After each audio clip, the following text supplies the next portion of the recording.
امیر Jamaat Islami senator سراج الحق media سے گفتگو کر رہے ہیں۔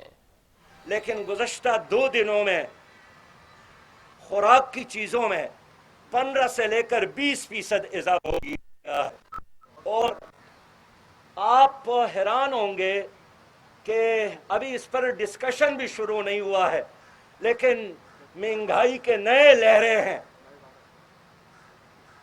جس سے پاکستانی عوام متاثر ہو رہے ہیں۔ یہ بجٹ این ایف سی کے بغیر پاس ہو گیا، این ایف سی ایوارڈ نہیں دیا گیا، اور یہ حکومت کی بڑی ناکامی ہے۔ اور میں صوبائی حکومتوں سے بھی کہنا چاہتا ہوں کہ جس طرح این ایف سی ضروری تھا، اسی طرح صوبوں میں پیپسی بھی ضروری ہے، لیکن نہ مرکز میں این ایف سی کا اہتمام کیا گیا اور نہ صوبوں کا یہ ارادہ ہے۔ مجھے افسوس ہے کہ ان حالات میں جب حکومت کہتی ہے کہ 18ویں آئینی ترمیم کے بعد ساری اختیارات صوبوں کو منتقل ہو گئے ہیں، تو پھر ہونا چاہیے تھا کہ صوبوں کے مجموعی حصوں میں اضافہ ہوتا تاکہ صوبے مضبوط ہو کر اپنے صوبوں کے مسائل حل کرتے، لیکن انہوں نے الٹا صوبوں کے لیے جو بجٹ خاص تھا اس میں کمی کی، گلگت بلتستان کی بجٹ میں کمی کی، کشمیر کے لیے مجموعی بجٹ میں کمی کی۔ تو ہم حیران ہیں کہ صوبے کس طرح اپنے بجٹ اب بنا سکیں گے۔ میں عرض کرنا چاہتا ہوں، حکومت نے اعلان کیا تھا کہ ہم 1 کروڑ نوجوانوں کو روزگار دیں گے، لیکن اس بجٹ میں 1 کروڑ نوجوانوں کو روزگار دینے کے لیے کوئی اسکیم شامل نہیں ہے، اور الٹا حکومت نے فیصلہ کیا ہے کہ جو برسر روزگار لوگ ہیں ان کے روزگار کو بھی ختم کیا جائے گا، اس لیے کہ ورلڈ بینک کا ڈکٹیشن، ان کے ایڈوائس اور ان کا دباؤ ہے۔ ابھی آپ کے کراچی کا سب سے بڑا ادارہ، قابل فخر ادارہ تھا یہ کسی زمانے میں، سٹیل مل کا ادارہ، ان کے 9,000 سے زیادہ ملازمین کو فارغ کرنے کا فیصلہ کیا ہے۔ 5,000 سے زیادہ ملازمین ہیں ریٹائر، ان کے پینشن کو ختم کرنا اور ان کو بھی فارغ کرنے کا فیصلہ حکومت نے کیا ہے۔ انشاءاللہ ہم ہر سطح پر اس کا مقابلہ کریں گے، اس لیے کہ جو مزدور ہے اس کا ہم ترجمان ہے، جو مظلوم ہیں ان کی حقوق کا ہم پاسبان ہے۔ لیکن میں کہنا چاہتا ہوں کہ حکومت کی نیت ٹھیک نہیں ہے، اس لیے کہ اس حکومت نے آئی ایم ایف کے ساتھ جا کر نہ صرف ان سے ڈکٹیشن اور پالیسی لی، بلکہ ان سے وزیر خزانہ بھی لیا، ان سے اسٹیٹ بینک کا گورنر بھی لیا، اور پاکستان کی معیشت کا سارا اسکیم جو اس وقت آپ کے سامنے یہ انہوں نے آئی ایم ایف سے لیا۔ آئی ایم ایف کسی قوم کو ترقی نہیں دیتا، ورلڈ بینک کسی قوم کو ترقی نہیں دیتا۔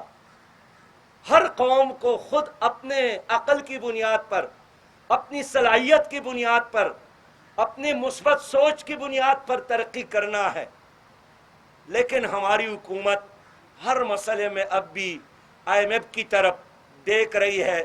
اس لیے بحیثیت مجموعی ہم نے اس بجٹ کو مسترد کیا ہے۔ اس میں عوام کے لیے کچھ نہیں ہے، اس میں آپ کے مستقبل کے لیے کچھ نہیں ہے، اس میں غریبوں کے لیے کچھ نہیں ہے۔ وہ جو 1200 ارب روپیہ کرونا پیکج حکومت نے اعلان کیا تھا، میں آج پوچھنا چاہتا ہوں کہ حکومت نے اس کو کہاں خرچ کیا؟ 120 ارب تو انہوں نے کرونا کے حوالے سے رکھے ہیں، باقی پیسہ کہاں گیا؟ میں آج یہ بھی پوچھنا چاہتا ہوں کہ حکومت نے جو یہ کہا ہے کہ 6 مہینے تک 8 مہینے تک یہ کرونا وبا چلے گا، تو پھر کرونا کے علاج کے حوالے سے جو سامان درآمد ہوتا ہے اس پہ حکومت نے ٹیکس معاف کیا صرف 3 مہینوں کے لیے، جولائی، اگست اور ستمبر کے لیے۔ تو اگر حکومت کہتی ہے کہ کرونا کے ساتھ ساتھ چلنا ہے، تو پھر آپ نے